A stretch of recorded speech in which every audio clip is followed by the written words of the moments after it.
Good morning dear students.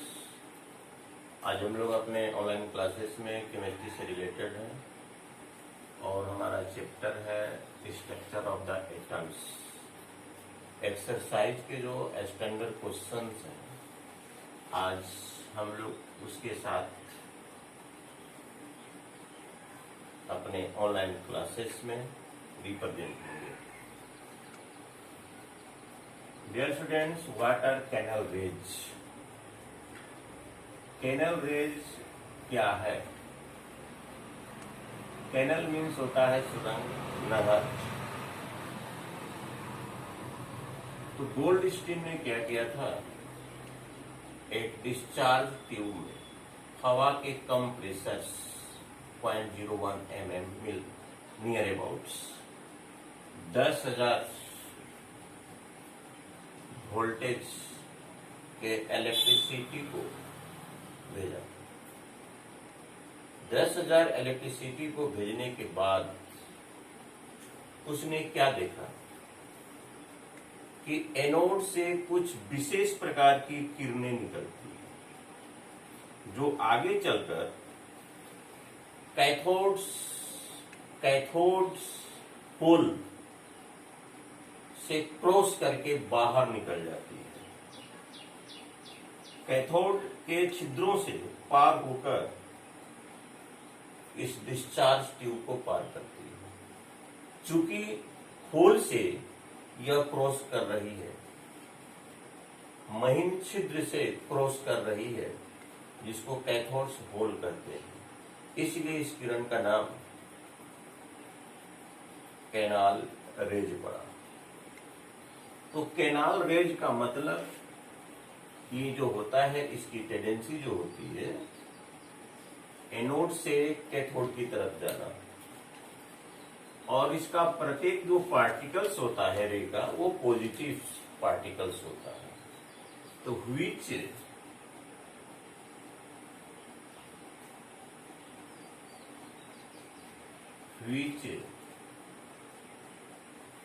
Raise are formed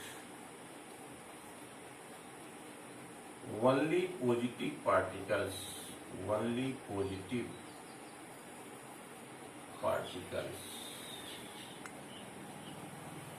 is called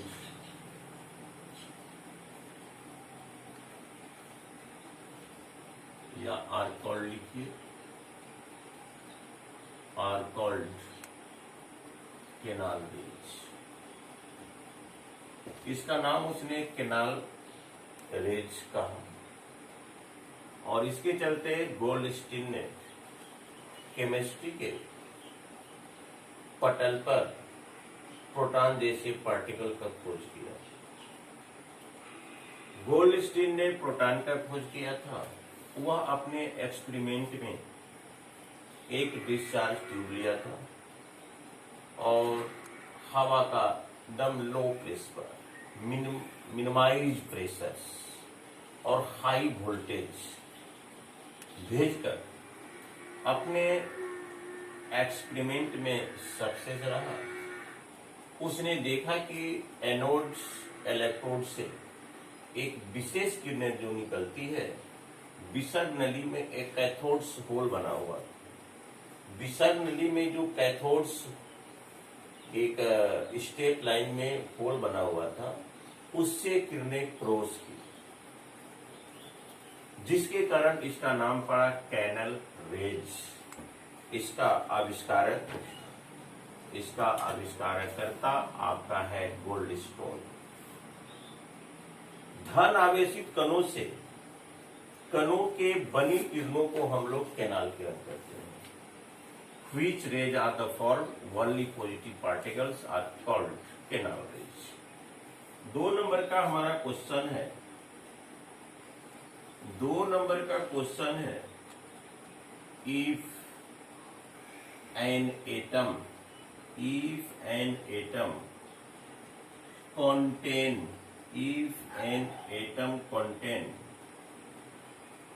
1 electron and one proton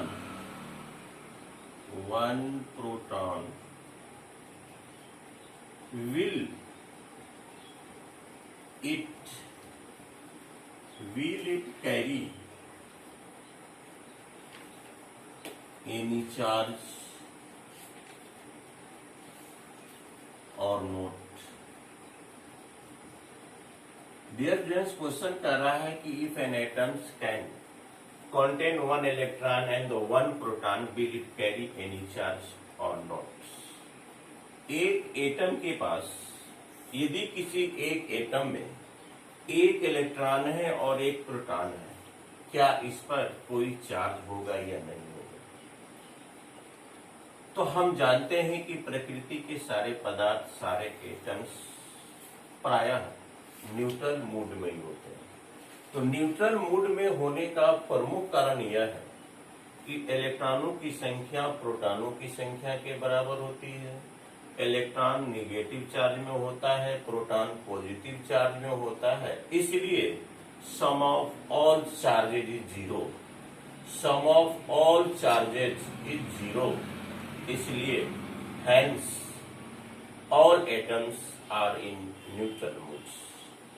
तो dear student, इस पर कोई charge नहीं होगा। एक इलेक्ट्रॉन है, अगर एक इलेक्ट्रॉन है तो इकाई ऋण आवेश, एक प्रोटॉन है तो इकाई धन आवेश। दोनों को अगर ऐड करते हैं तो आपका चार्ज का जो सम होगा वह जीरो होगा। चूंकि धन आवेश और ऋण आवेश की संख्या बराबर है, number of electron is equal to number of protons, therefore sum of all charges is zero, इसलिए इस पर किसी भी प्रकार का चार्ज नहीं होगा। वही इसके नंबर में कुछ डिफरेंस होता, इलेक्ट्रॉन प्रोटॉन के नंबर में कुछ डिफरेंस होता, प्रोटॉन ज्यादा होता तो पॉजिटिव चार्ज कहते हैं, इलेक्ट्रॉन ज्यादा होता है तो निगेटिव चार्ज कहते हैं।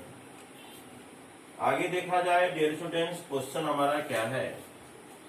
आगे हमारा क्वेश्चन है क्वेश्चन नंबर हम 3 में चलेंगे, जो स्टैंडर्ड क्वेश्चन दिया गया है आपके एक्सरसाइज में एनसीईआरटी के पुस्तक में, उसके संदर्भ में आज में हम लोग इस ऑनलाइन क्लासेस में सफर कर रहे हैं। क्वेश्चन नंबर 3 है, on the basis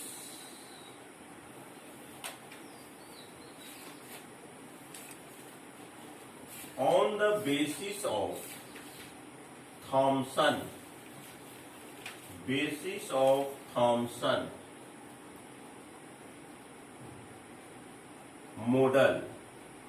Thomson model of an atom,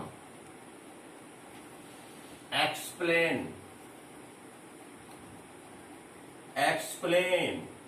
how the atom is neutral as a whole. Explain how the atom is neutral as a whole. Dear students, इस question का क्या अर्थ हुआ? परमाणु उदासीन है, इस तथ्य को थॉमसन के मॉडल के आधार पर स्पष्ट कीजिए। On the basis of the Thomson model of the an atoms, explain how the atom is the neutral as a whole. Thomson के एक्सपेरिमेंट के आधार पर, थॉमसन के बेसिस के आधार पर आप एक्सप्लेन कीजिए, वर्णन कीजिए, डिस्क्राइब कीजिए कि परमाणु उदासीन होता है। तो थॉमसन का जो पूरा नाम था वह नाम क्या था? जे थॉमसन था।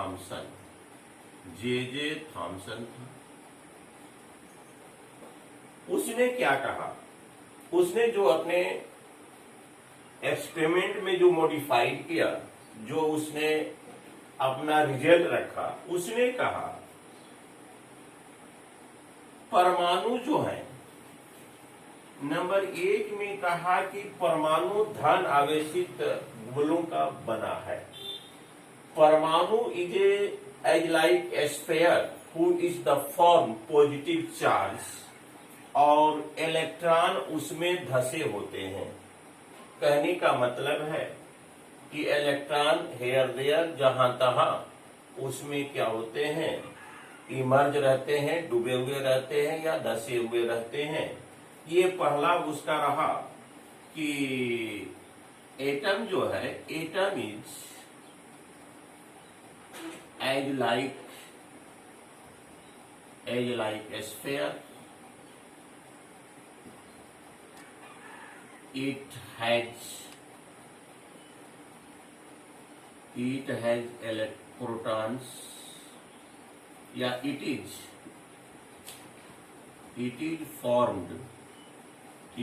formed by proton, और इलेक्ट्रॉन इसमें धसे हुए रहते हैं। also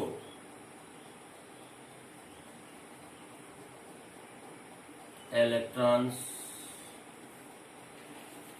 are exist in it, electron उसमें भी एडजस्ट रहते हैं।